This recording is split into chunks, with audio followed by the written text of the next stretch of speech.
Oliver Costilla, que es sociólogo, es integrante del comité directivo de Claxo por la región México. Bueno, tiene una enorme trayectoria, es un honor saludarlo desde la Radio de las Madres. Lucio, ¿cómo está?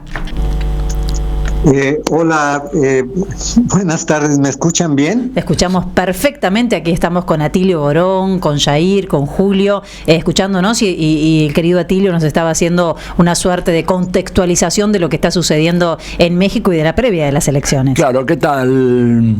¿Cómo estás, Lucio? Atilio, te habla. Bien, muy bien. Bueno, queríamos saber, estamos acá con siguiendo con mucho interés los acontecimientos de México, la elección que es el domingo 2 de junio, ¿verdad? Contanos un poco, ¿es tan cierto que gana Claudia sin que haya ningún factor sorpresa a último momento que pudiera conducirnos a una frustración?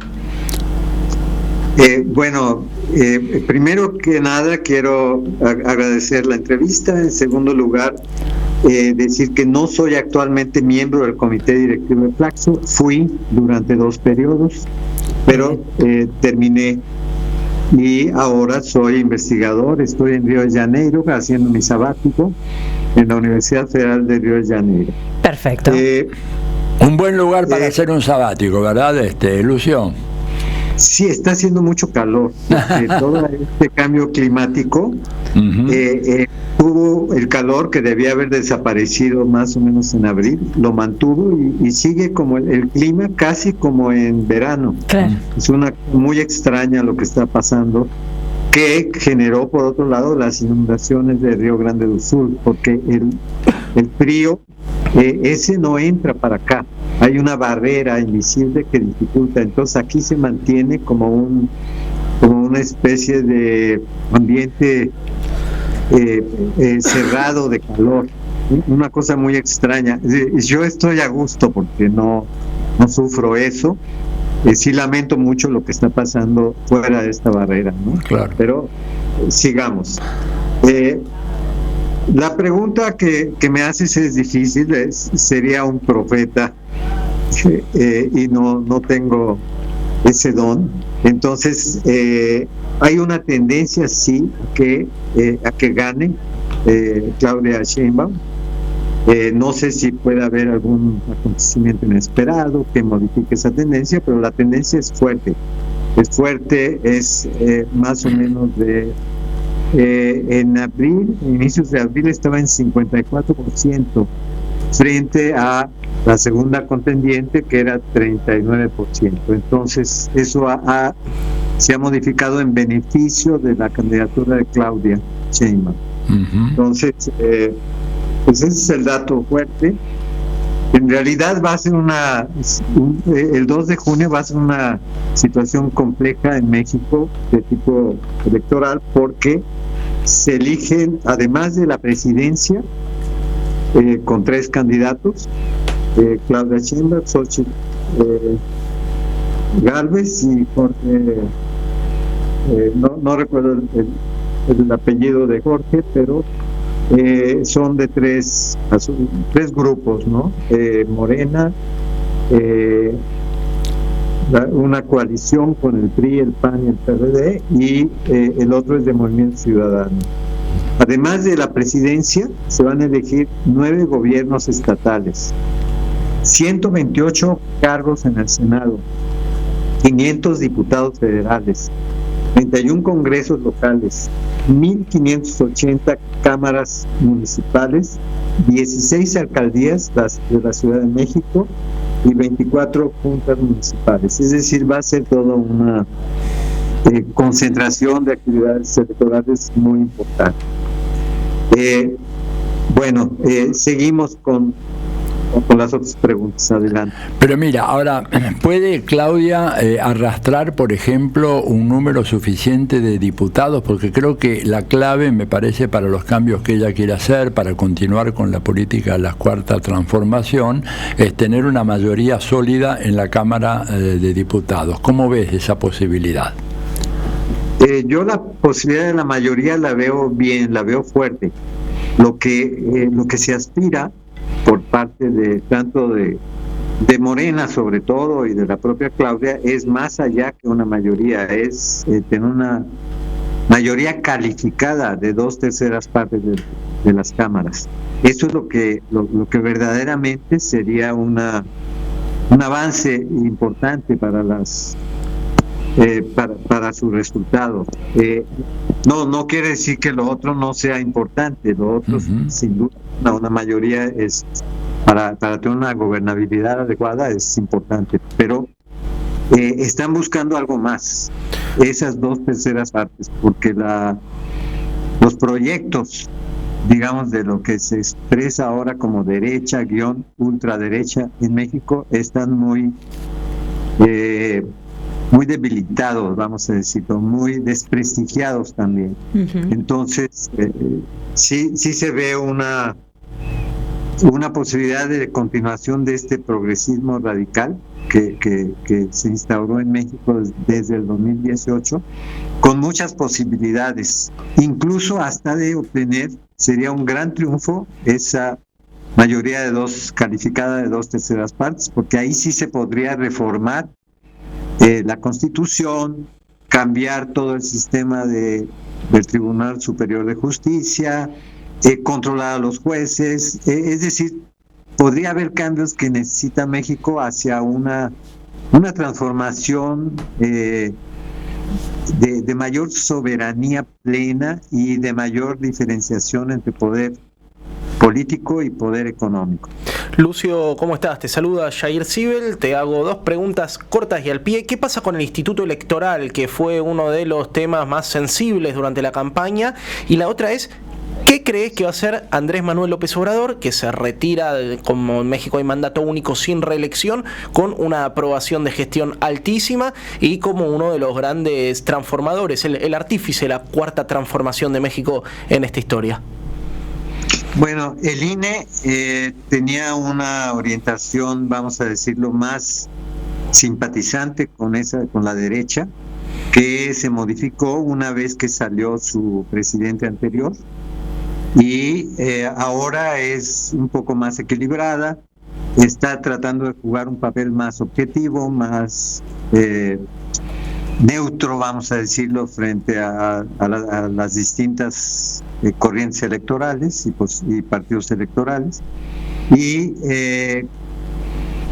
sin embargo, hubo un movimiento de la derecha que se llamó Defendamos al INE, porque se suponía que el cuestionar las políticas cargadas hacia la derecha que tenía anteriormente estaban afectando la institucionalidad electoral en México, porque hubo incluso una declaración de López Obrador en el sentido de que sería bueno pensar en una institución menos autónoma, vamos a decirlo, y más que responda más a las fuerzas políticas, pero sin la autonomía que ha tenido, porque las instituciones autónomas también significan muchas cosas que pueden llegar a ser negativas. Por ejemplo, la autoadministración de fondos, que llevó a unos salarios altísimos a la élite del INE. Entonces, se querían introducir cambios para evitar esa situación. Pero hoy eso ya está resuelto, hoy el INE está actuando con una mayor neutralidad. Ahora, se creó alrededor de la defensa anterior de esa autonomía, digamos, elitista del INE, un movimiento que se llamó Movimiento Rosa y que se suponía era defensa institucional. Ese movimiento ahora decidió, ya que el INE tiene otros dirigentes, decidió apoyar la candidatura de Xóchitl Gálvez, y va a tener el 19, va a tener una manifestación de apoyo directo a esa candidatura, mostrando que no era un movimiento de sociedad civil que defendía instituciones, sino un movimiento de la derecha que está respaldando a Xochitl Gálvez. Lo hemos visto bastante a eso en la región, Lucio. A mí me gustaría hacerle una pregunta un poco más genérica. Usted está en Brasil en este momento. Sí, un segundo. La otra pregunta que me hicieron no la recuerdo. Perdón. Ahorita, si me la... No, por el rol de AMLO. ¿Qué rol imagina que tendrá AMLO hacia adelante? Bueno, también uno no es profeta. Supongo que no tendrá una intervención directa. Él desde el principio manifestó que no pensaba en reelecciones, no pensaba en seguir dominando la política para nada, que iba a permitir libertad para quien fuese el siguiente presidente o la siguiente presidenta. Y en realidad yo creo que él ha sido muy congruente con la democracia en México. Eso ha tenido una política importantísima de recuperación del Estado en este país y de separación de las instituciones del Estado del poder económico. Eso ha sido fundamental, pero lo ha hecho con democracia. Esa es la particularidad, es decir, no ha recuperado un Estado autoritario, por más que la derecha vea autoritarismo en cualquier decisión del presidente. Pero en realidad no. La derecha por eso hoy puede seguir diciendo lo que quiere, levantando las candidaturas que quiere, sin ningún problema y con todo respeto. Que se ha debilitado, sí, porque las nuevas políticas del progresismo radical han beneficiado mucho al país y la derecha y la ultraderecha han quedado muy debilitados. Por eso ni siquiera hay un contrincante de ultraderecha hoy, como se pensaba que iba a haber con un candidato cristiano de la ultraderecha, que al final no se manifestó. Era un apoyo, estaba apoyado por Trump, no tuvo ninguna perspectiva y está fuera de toda posibilidad. Qué interesante, Lucio, eso que está marcando, porque yo la pregunta que le iba a hacer era justamente, usted dice, tenemos una derecha debilitada en México, y está explicando por qué, y uno de los puntos fundamentales es porque el gobierno llevó adelante políticas que beneficiaron a las mayorías, ¿no?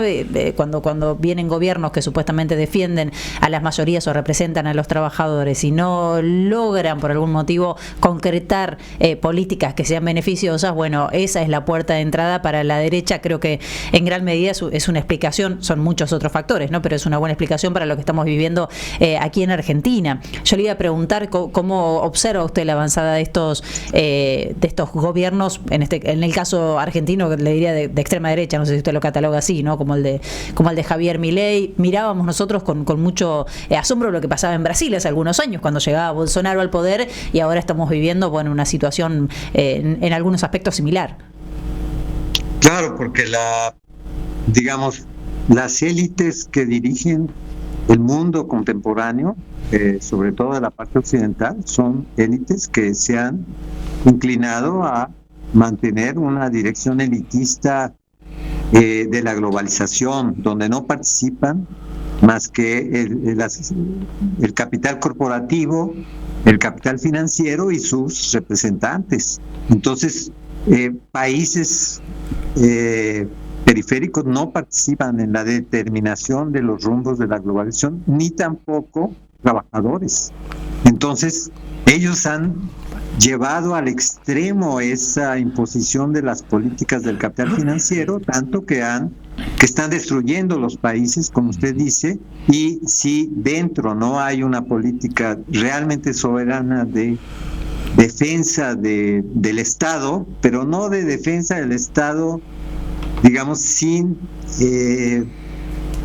tener verdaderas políticas públicas, políticas sociales,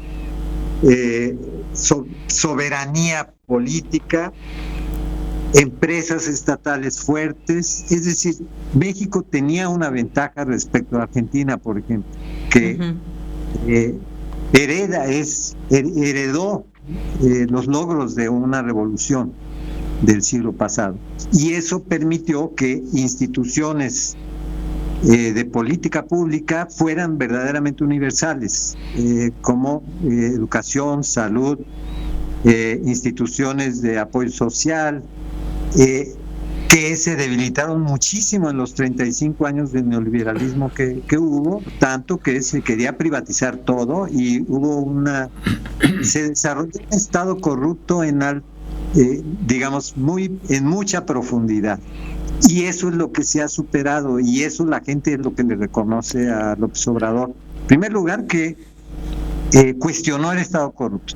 Cuestionó el Estado corrupto con una profundidad poco existente en el resto de América Latina, porque realmente acabó con toda esos beneficios que una élite intermediaria daba por ejemplo, a los grandes capitales para que no pagaran impuestos. Empezó a exigir impuestos a todas las empresas privadas que todavía hay algunas que se niegan a pagar impuestos, a pesar de que ya la gran mayoría aceptaron pagar los impuestos, y eso fue un elemento fuertísimo en contra del Estado corrupto. En segundo lugar, denunció todo el sistema de apropiación política de recursos públicos que había dentro del Estado.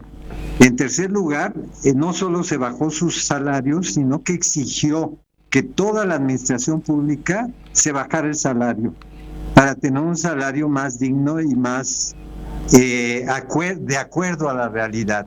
Ajá. Hubo jueces, el Poder Judicial, que no aceptaron y que, como tienen cierta autonomía, decidieron mantener altísimos salarios, inaceptables para un país, digamos, dependiente como el mexicano, que ha tenido a su población mayoritaria en situación de sobreexplotación y de exclusión. Pero estos no se importan con eso. Entonces, digamos, esa ha sido muy importante.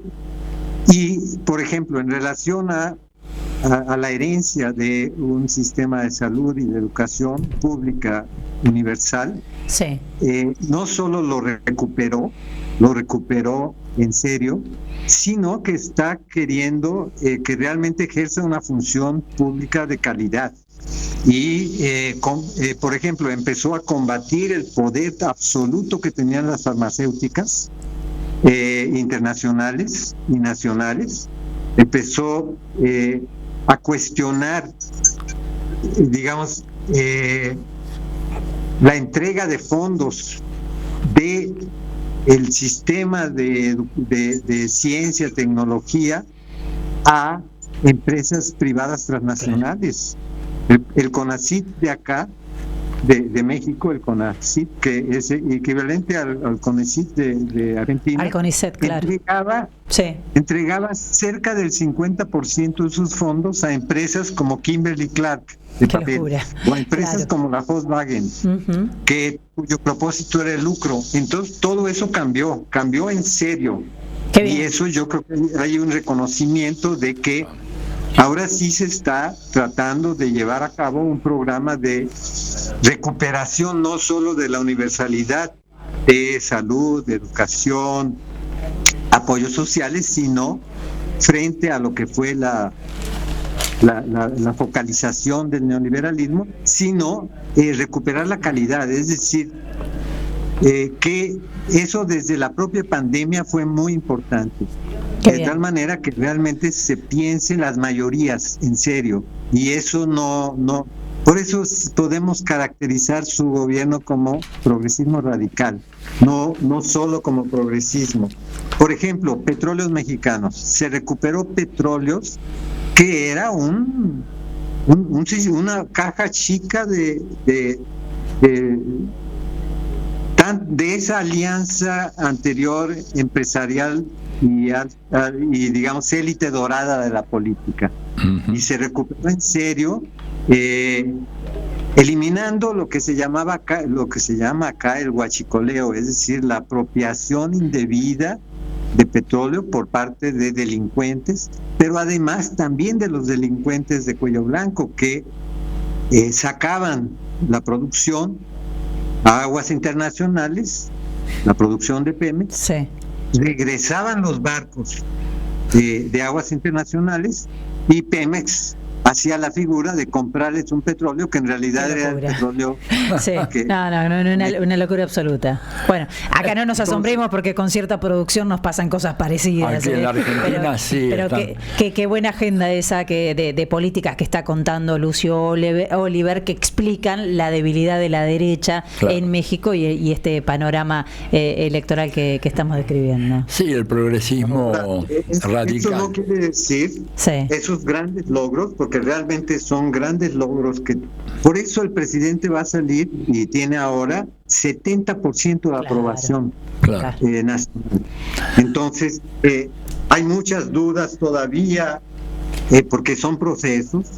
Ha respetado la institucionalidad mucho, ha respetado la legalidad y queriendo hacer todos esos digamos esas transformaciones que yo caracterizo como progresismo radical con respecto a la legalidad y a la democracia. Eso no es fácil, eso ha sido toda una lucha muy complicada y hay muchos aspectos en que están todavía a la mitad, vamos a decir. Claro. En proceso, es un proceso porque aunque sean 6 años, de todas maneras entró con una situación muy difícil, muy en contra. Entonces, haber modificado radicalmente las relaciones políticas y las relaciones de la administración pública fue muy difícil. Y sin embargo, ya se ve, se ven los primeros logros. Por eso es que Claudia Sheinbaum, que se ha comprometido con continuar el programa de transformaciones de López Obrador, es bien aceptado por la mayoría, y no solo se ha comprometido a eso, sino que está planteando lo que se llama el segundo piso de la cuarta transformación, que es llevar a reformas más fuertes, digamos, por ejemplo, profundizar lo que se llama la transformación de las conciencias populares. Lucio, se nos está acabando el tiempo en la radio y la verdad que es fascinante lo que nos estás contando, porque nos has dado unas cuantas claves para entender por qué, digamos, en México aparece esta anomalía de que no hay un candidato de la derecha radical, y la base de todo esto justamente el progresismo radical que hizo el gobierno de AMLO. Estaremos siguiendo esto, no sé si los compañeros de la mesa tienen algo más, pero vamos a seguir con mucho interés la elección en México y seguramente te estaremos dando una llamadita un poco más adelante para que nos hagas un balance del resultado de las elecciones, ¿te parece? Claro que sí, con todo gusto, me parece muy bien. Ok. Mandamos un abrazo, gracias Lucio por recibirnos. Gran abrazo. Adiós. Un saludo a la audiencia, por favor. Gracias. Bueno, la audiencia que está siguiéndolo con mucha atención, acá hay varios comentarios al